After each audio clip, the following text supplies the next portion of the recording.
Po sa inyong lahat. Pasensya na po. Ako po kasi may press con. Kailangan po ako makaalis kaagad. Gusto ko lamang pong iparating sa lahat na wala na po dito si Pangulong Rodrigo Roa Duterte. Ito po mga pinag-uusapan natin. Ito po ay pagsuporta lang namin kay Senator Amy. Pero alam niyo po sa ating mga magigiting na panauhin dito, napaka-ironic lamang po na alam naman po natin lahat, batid natin lahat, nadadalawang pangulo lang po ang lumaban sa komunista. Una, si Ferdinand Marcos Sr. Ano po ang nangyari? Inalis natin sa bansa. Ang sumunod na lumaban po sa komunista ay si Pangulong Rodrigo Roa Duterte. Ang tanong ko lamang po sa PNP, hindi ko po kayo hinuhusgahan. Hindi po ba nyo tinanong man lang sa mga nag-uutos po sa inyo kung bakit natin dadalhin sa The Hague ang ating dating Pangulo na alam naman po natin na buhay ang Communist Party sa Netherlands. Alam naman po natin na hinihingi natin dati na i-transport dito si Joma Sison dalhin dito sa Pilipinas. Pero nagkabaliktad po, ang tinransport natin ay yung dating Pangulo natin na lumaban sa komunista. Ito lamang po tanong ko bilang ako po'y dating rebelde. Hindi ko naman po yan pinagkakaila. Hindi ko po maintindihan kung bakit tayo po ay nag-submit dito sa mga tiga-Netherlands. Alam naman po natin, kahit po itanong ninyo, ako po ay palagi dyan sa Utrecht. Kasama po si Joma. Hindi ko po yan dinideny. Pero nakakagulat lamang po na dinala natin doon ang dating Pangulo. Yung po ba, hindi po ba alam ng PNP na karamihan po sa mga dumadating na pera sa komunista, sa mga terorista, ay galing po sa abroad?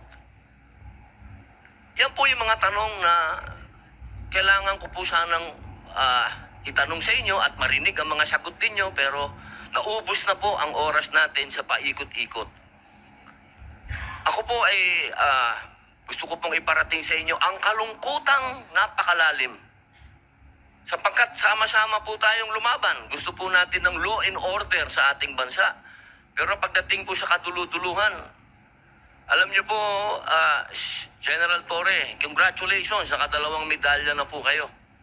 Pero alam niyo po, sir, nalulungkot po ako dahil yung katapangan po ninyo, sir, medyo nakalulungkot po. Bakit? Napakatanda na po ni former President, sir. Ako naman po tagahanga ninyo sa pagka-matapang ninyo, sir, pero napakatanda na po ni former President. At alam naman po natin, sir, na lumaban yan sa komunista. Alam niyo yan, sir. Sana naging konting ano lang po tayo ba?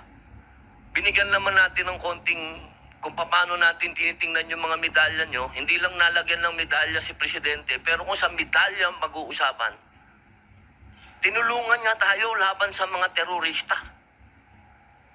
Yun lamang po, sir. Sana napakasakit isipin. Ito pong bagay na ito, parang pati itong ambassador natin. Ano po ba talaga ang ito po ba talagang operation para may alis dito ang ating dating Pangulo?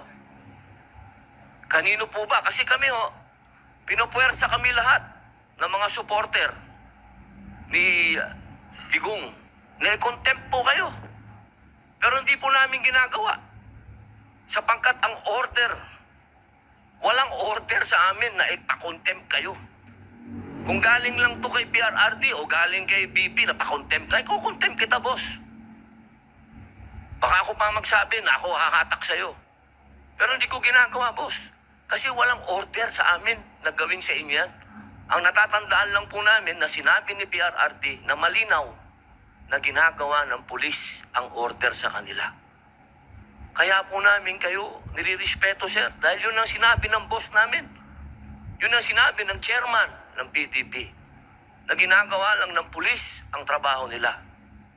Pero sana naman, sir, isipin din natin kung anong itinanim ni PRRD sa bansang ito.